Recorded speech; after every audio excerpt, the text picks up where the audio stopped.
Madame Wiśniewski, vous avez la parole. Je vous remercie, Monsieur le Président. Je présente cet amendement de suppression au nom de la moitié de mon groupe à peu près, et je me dois de le dire, pour être loyal. Bon, pardonnez-moi, je crois que c'est à un près.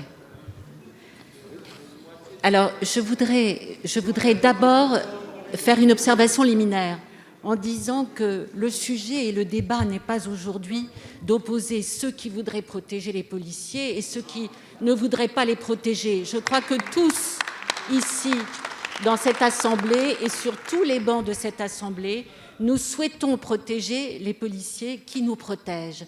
Mais ce que je veux dire, et heureusement, c'est qu'ils le sont déjà. Monsieur le ministre, vous nous dites que cette incrimination n'existe pas. Alors moi, j'en ai listé 9, je ne vais pas les énumérer aujourd'hui, aussi bien dans le droit pénal, dans notre code pénal, que dans la loi de 1881, qui pourrait tout à fait réprimer les comportements incriminés par cet article 24. En réalité, cette proposition de loi, elle a une autre portée. Elle vise à restreindre la divulgation d'images de policiers ou de gendarmes en action dès lors que ces images permettent de les identifier. Certes, la proposition de loi n'interdit pas formellement la diffusion de telles images, et c'est ce que vous préciserez dans votre amendement, mais la restreint en posant la condition que celle-ci ne doit pas avoir été faite dans le but de porter une atteinte physique ou psychique à l'intégrité des fonctionnaires ou militaires en cause.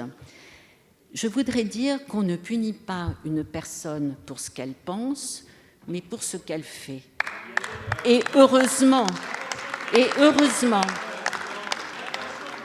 cette référence inédite au mobile, dans notre tradition pénale qui ne connaît pas le délit d'intention, cette référence inédite au mobile, alliée à la notion d'atteinte à l'intégrité psychique, qui existe déjà, c'est vrai, mais pour des délits dont l'intention n'est pas le mobile, Monsieur le ministre, me paraît contraire au principe de la légalité des délits et des peines, d'où un risque d'inconstitutionnalité. Enfin, et dans ces conditions, ces dispositions, elles constituent une atteinte disproportionnée à la liberté d'expression et de communication qu'une société démocratique doit pouvoir exercer sur ses forces de l'ordre. Je vous remercie. Je vous remercie.